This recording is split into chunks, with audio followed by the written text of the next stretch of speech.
The police officer kept asking me the same question, like the answer might change if he repeated it slowly enough. Are you sure you didn't invite anyone else over? I was sitting on the curb in front of my own rental property, barefoot, wrapped in a thin blanket, staring at a house that no longer felt like it belonged to me. No, I said again. If I had, I wouldn't be here like this. Behind him, crime scene tape fluttered in the wind. My front door was wide open. The lock was broken clean off, as if someone had taken their time with it. And somewhere inside, they were still finding things I couldn't explain. I used to think owning short-term rentals was a smart way to pad out retirement. My wife and I bought 2 small houses near a lake town in northern Michigan. Quiet in winter, crowded in summer, exactly the kind of place people from Chicago loved to escape to for a few days. We didn't live nearby. We managed everything remotely. Codes on the doors, cameras outside, a cleaning service that came between guests. Most of the time, I never met the people staying there. We'd exchange a few polite messages, they'd check in, check out, and that was it. For 3 years, nothing serious ever happened. Then came the booking from Daniel and Ruth. They had a normal profile. A few reviews. Nothing strange.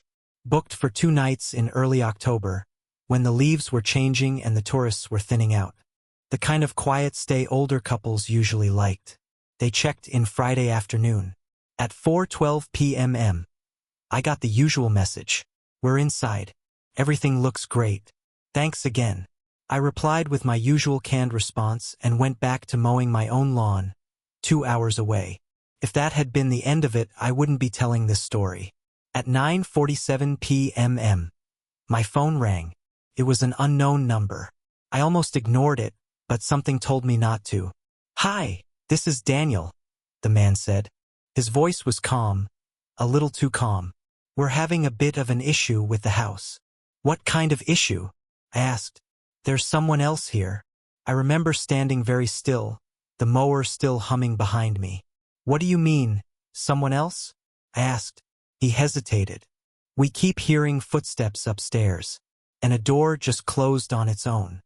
I told him the house was empty when they checked in. No cleaners, no maintenance scheduled. Nobody should have been there. Well, he said, someone is. I told him to call the police. He said, we thought you should come first. That was my first mistake. The drive took just under 2 hours. The whole way there, I kept telling myself it was probably nothing. Old houses make noise. People get jumpy at night. Maybe they'd left a window open. Maybe it was raccoons in the attic. But when I pulled into the gravel driveway, my headlights caught 2 cars parked beside the house. Their sedan from the listing photo. And another one, a dark SUV, engine still warm. My stomach tightened. I texted Daniel. I'm outside. Which car is yours? The reply came almost immediately. The one closest to the porch. That didn't help at all. The porch light was on. The front door was unlocked. That was the second mistake. I walked in and called out. Hello? It's the owner. No answer. The house was quiet in a way that didn't feel normal. Not peaceful. More like held. I could hear the refrigerator hum. The faint ticking of the old wall clock in the kitchen. But no voices. No TV. No footsteps. I noticed right away that the living room had been rearranged. The couch was pushed closer to the windows. The armchair had been turned to face the hallway instead of the fireplace. It looked less like a place to relax and more like a waiting room. I checked my phone. No new messages. Daniel. I called again. Nothing. That's when I saw the basement door was open. The basement wasn't finished. Just concrete walls, a few shelves, the water heater, and the breaker box. We kept it locked most of the time, but guests had access in case something tripped. The light was on. I stood at the top of the stairs, listening. There was a sound down there. Soft. Rhythmic. Breathing. Hello, I said, quieter this time. The breathing stopped. I should have left. I know that now. I should have turned around, walked back to my car, and called the police from the safety of a locked door. Instead, I went down. At the bottom of the stairs, I saw them. Not Daniel. Not Ruth. 3 people. They were standing near the back wall, facing me. 2 men and a woman. All of them older than the couple in the profile photo. All of them dressed like they'd come from somewhere cold and wet. Heavy jackets, muddy boots. They weren't doing anything. Just standing there. The man in the middle smiled. "Oh," he said. "You're early." My mouth went dry. "Where are the guests?" He tilted his head, like he was thinking about how to answer that. "They already left," he said. "That's not possible," I said. "They called me less than 2 hours ago." The woman laughed softly. "People say a lot of things." I took a step back. "Who are you?" I asked. The man's smile didn't change. "We're staying here tonight." "No," I said. "You're not." That's when I saw the gun. It was tucked into the back of the other man's waistband, half hidden by his jacket. He hadn't touched it. He didn't need to. My legs felt weak. "I'm leaving," I said. "Of course," the smiling man said. "You've done what we needed." "What do you mean?" He didn't answer. They stepped aside, slowly, leaving a path to the stairs. I took it. They didn't follow me. I didn't drive home. I drove straight to the police station. By the time 2 officers got to the house with me, the place was empty. No SUV. No strangers. No sign of Daniel and Ruth either. But the house wasn't untouched. Drawers were open. Closets had been searched.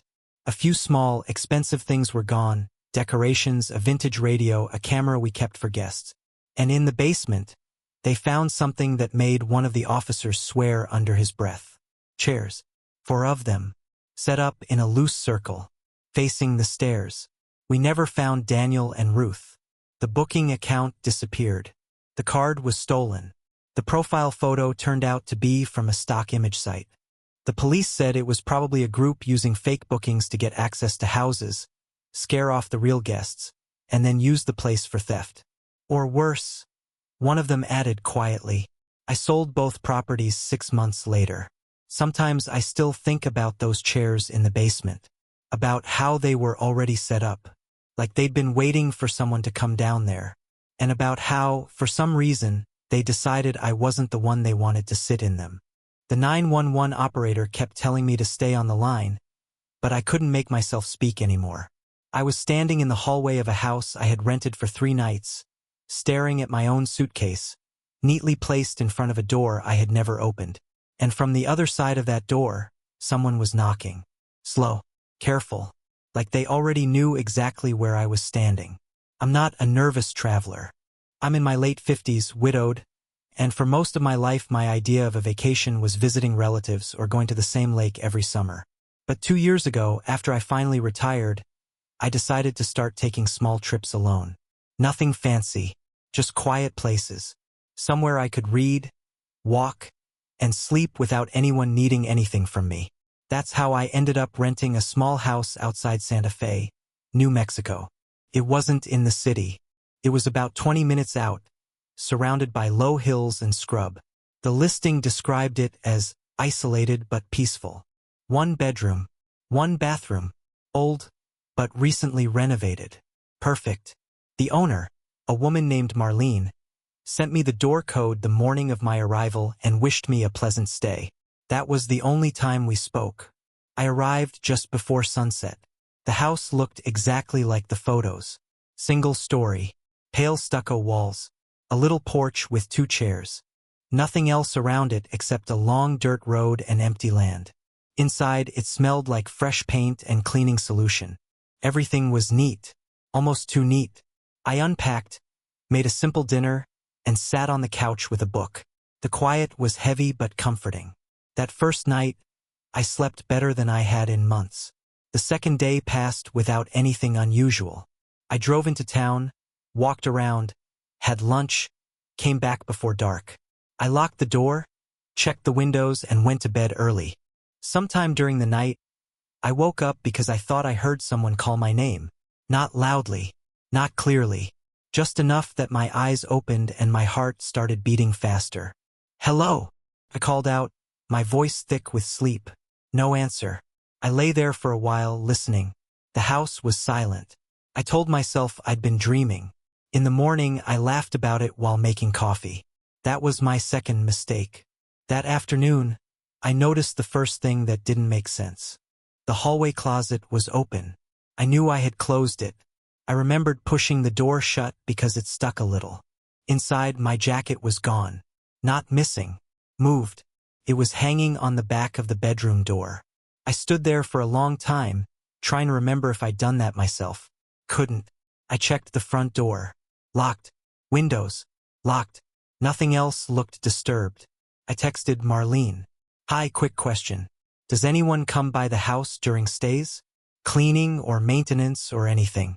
She replied about 10 minutes later. No, no one. The place is yours for the whole booking. Everything okay? I told her about the jacket. She suggested I might have moved it and forgotten.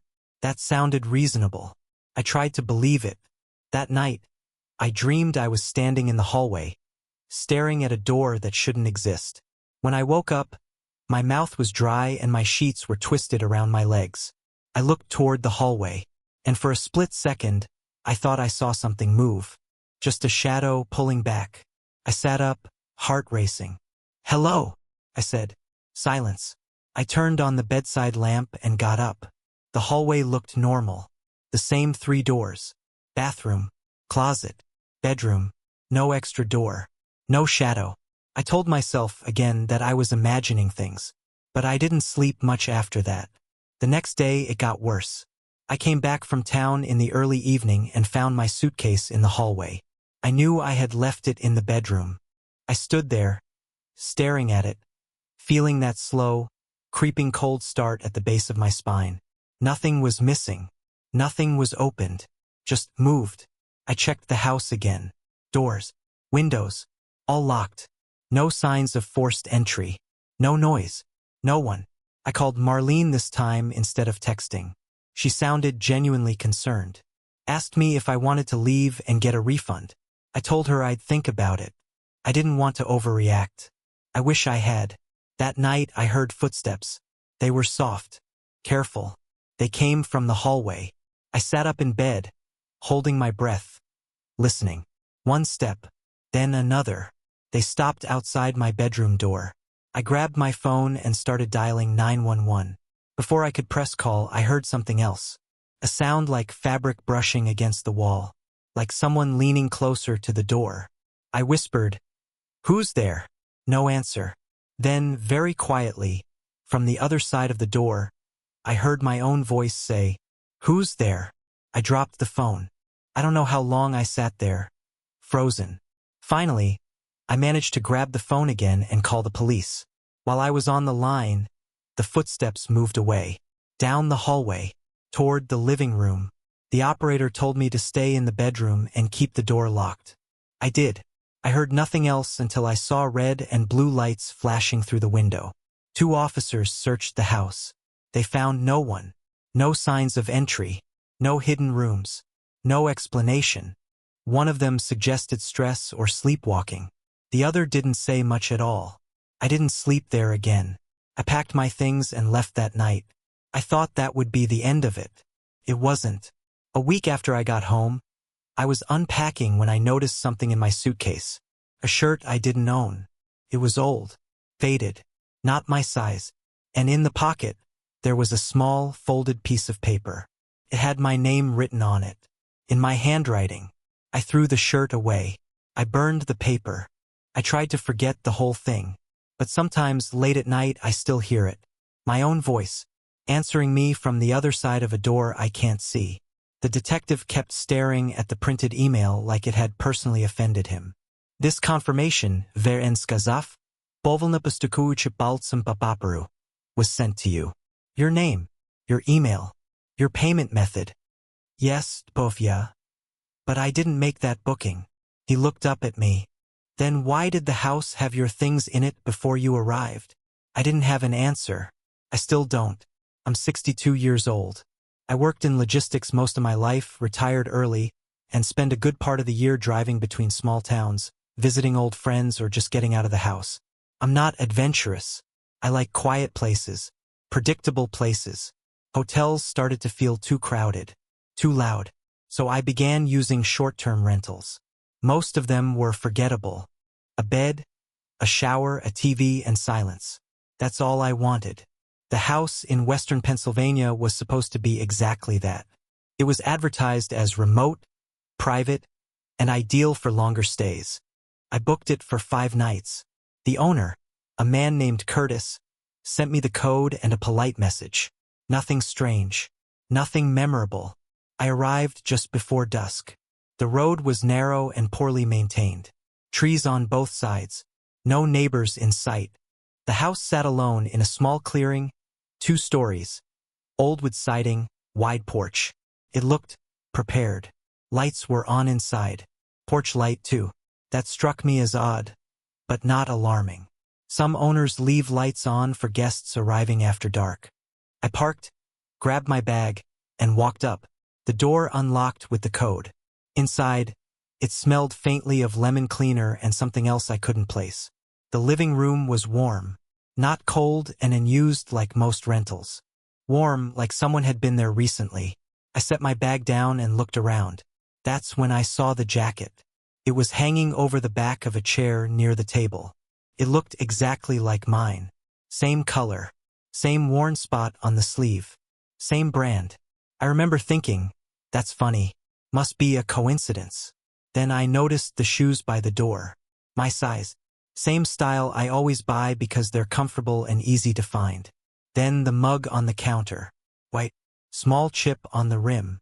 The same mug I'd brought with me in my bag. My stomach tightened. I opened my bag. My mug was still inside. I told myself it was just generic stuff. Common items. Easy to confuse. Still, I walked through the house more carefully after that. The bedroom upstairs had fresh sheets on the bed. And a suitcase at the foot of it. Not mine. It was open. Inside were clothes that looked like they could have come from my closet. Same brands. Same sizes. Same boring, practical style. Folded neatly. Too neatly. I stood there for a long time, listening to the house. No footsteps. No voices. No movement. Just the faint ticking of a clock somewhere downstairs. I called out, "Hello!" Nothing. I checked the rest of the house. Bathroom. Empty. Second bedroom. Empty. Basement. Empty. No signs of forced entry. No open windows. No back door left ajar. Just someone else's things. Things that looked like mine. I called Curtis. He answered on the 3rd ring. "Hi," I said. "I just got here, and there's someone else's stuff in the house." He sounded confused. "That's not possible. The cleaner was there this morning. No one else is booked before you." "Well, there's a suitcase here," I said. "And clothes. And a jacket. And..." I hesitated. "They look like my things." There was a pause. "That's strange," he said carefully. "Are you sure it's not yours?" "I'm sure," I said. "My bag is still in the car." He told me to wait. He said maybe the cleaner made a mistake and mixed up items from another property. He said he'd call her. I didn't like the idea of staying there, but it was getting dark, and the nearest hotel was almost an hour away. So I stayed. That was my mistake. I moved the Chush Rach into the 2nd bedroom and closed the door. I brought my own bag upstairs, unpacked, and tried to settle in. The house was quiet. Too quiet. I made a simple dinner and ate it standing at the counter, listening to the old wood creak as the temperature dropped outside. Every sound made me look up. Every shadow in the hallway felt placed. Around 9, Curtis texted me. "Cleaner says the house was empty when she left. No suitcase. No clothes. No jacket. I'm really sorry. If you're uncomfortable, you can leave and I'll refund you." I stared at the message for a long time. I didn't want to drive an hour in the dark on unfamiliar roads. And part of me still thought this had to be some kind of mix-up. I replied, "I'll stay the night. We can sort it out tomorrow." I wish I hadn't. I woke up around 2:30 a.m. to the sound of someone walking upstairs. Slow, careful steps. Not the random creaks of an old house. Not the popping of cooling wood. Footsteps. I sat up in bed, heart pounding. The steps stopped outside my door. I held my breath. Nothing happened for a long time. Then, very softly, I heard fabric brush against the door. Like someone leaning closer. I reached for my phone. Before I could unlock it, the footsteps moved away. Down the hall. Down the stairs. I stayed in bed until morning. Didn't sleep again. In the daylight, the house looked normal. Ordinary. Harmless. I almost convinced myself I'd imagined it. Until I went into the second bedroom. The door was open. The suitcase was gone. So were the clothes. The jacket. Everything. The room was empty. The bed was neatly made. Like no one had ever been there. I felt cold all over. I checked the rest of the house. Nothing missing. Nothing disturbed. Except, on the table in the living room there was a piece of paper. Folded in half. With my name on it. In handwriting that looked uncomfortably familiar. Inside it said, "You weren't supposed to see my things yet." I left. I didn't even call Curtis again. I threw my bag in the car and drove until my hands stopped shaking. I stayed in a motel that night. The next morning I checked my email. There was a message from Curtis. "This is really strange." I checked my records. The house was booked last week too. Under your name. Same email. Same card. "Are you sure you didn't make 2 reservations?" I called him immediately. "I didn't," I said. "I swear I didn't." He forwarded me the confirmation. It was real. My name. My email. My payment method. A stay that ended the morning I arrived. I checked my bank account. The charge was there. Dated a week earlier. For a stay I never took. I went to the police. They asked questions. Took statements. Looked at the emails. One of them asked me something I still think about. "Do you live alone?" "Yes," I said. "Anyone have access to your computer? Your phone?" "No." He nodded slowly. Then he asked, "Are you sure?" A week later, while unpacking at home, I found something in my closet. A jacket. Not mine, but identical to mine. In the pocket there was a motel key card. From a place I've never stayed. At least, not that I remember. I've stopped traveling alone. I've changed my passwords. My cards. My email. Sometimes, late at night, I try to remember that missing week. I can't. And sometimes I wonder if I was in that house before I arrived. And if whoever left their things there was actually me. I'm 67. I spent most of my life as a high school history teacher in Ohio. When my wife passed, I sold the house and started driving. Not to see landmarks. Not to chase adventure. Just to be somewhere else for a while. Then somewhere else again. I like small towns. I like places where nothing happens. That's how I ended up booking a week in a converted farmhouse in upstate New York. The listing called it simple, clean, and private. The photos showed white walls, old wood floors, a porch facing a field. No neighbors close enough to bother you. Perfect. The owner, a man named Peter, sent me the code and a short message. "Sign the guest book when you arrive. It helps me keep track of things." That struck me as quaint. Old-fashioned. I didn't think much about it.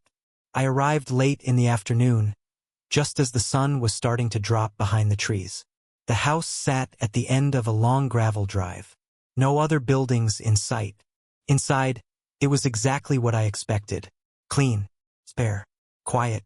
On the small table near the door, there was a thick, worn notebook with a pen tied to it. The guest book. I put my bag down, flipped it open, and skimmed a few entries. Names. Dates. Short messages. Lovely place. So peaceful. Will come again. I wrote my own note, signed my name, and closed it. Then I went to make coffee. The first 2 days were uneventful in the best way possible. I read. I took slow walks down the dirt road. I slept better than I had in months. The house made the usual old house noises at night. Pipes ticking. Wood shifting. Nothing that bothered me. On the third morning, I noticed the guest book wasn't on the table. I found it on the kitchen counter instead. That didn't mean much. I might have moved it without thinking. I flipped it open out of mild curiosity. My entry was gone. Not torn out. Not crossed out. Just not there. In its place, on the same date, there was a different message. "Thank you for the quiet stay.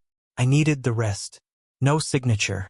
I stood there for a while, trying to remember if I'd written that instead. The words sounded like something I might say, but I was sure I'd signed my name. I shrugged it off. Old memory isn't perfect. Maybe I just misremembered. That was easier than thinking someone else had touched it. That evening, I drove into town for groceries. When I came back, the porch light was on. I was certain I'd turned it off. Inside, the house felt occupied.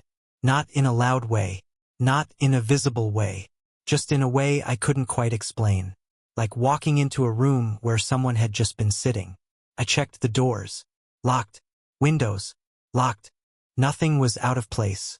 Still, I didn't sleep well. I dreamed someone was walking through the house, stopping outside my bedroom door, listening to me breathe. The next morning, I found the guest book back on the table by the door. Open. A new entry had been added. Same handwriting as the others. Same neat, careful style. Same date as yesterday. He's still here. No signature. My mouth went dry. I told myself it had to be a joke. Maybe the owner messing around. Maybe some kind of local tradition I didn't understand. But the house was supposed to be private. I was the only one there. I called Peter. He answered, cheerful. I asked him if anyone else had access to the house. No, he said. Why? I told him about the guest book. There was a pause on the line. That's strange, he said finally. No one's been booked there before you this week. The cleaner was there Monday. That's it. Do you ever stop by? I asked. Only if there's a problem, he said. Is everything okay? I almost said yes. Instead, I said, I think so. That was a lie. That night, I heard footsteps on the porch. Slow. Heavy. I lay in bed, staring at the ceiling, listening. The steps stopped near the front door. There was a soft sound, like someone testing the handle. Then nothing. I waited a long time before I got up. The door was still locked. No sign of anyone outside. In the morning, the guest book had a new entry. Same handwriting. He hears us now. I didn't call Peter. I didn't call the police. I told myself I was letting my imagination get the better of me. But I packed my bag anyway. I planned to leave after one more night. That afternoon, I decided to take one last walk down the road. When I came back, my bag was gone. Not stolen. Moved.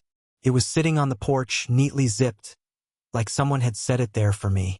Inside the house, everything else was untouched. I stood there, looking at my bag, and felt a slow, cold certainty settle in my chest. Someone was here. They had been here the whole time, and they didn't want me staying any longer. I slept in my clothes that night. Sometime after midnight, I woke up because I felt watched. I didn't hear anything, didn't see anything. I just knew. I turned on the lamp and sat up.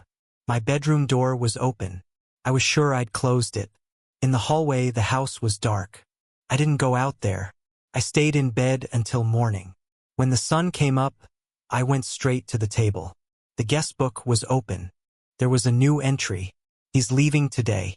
Below it, in the same careful handwriting, was another line. He won't remember staying.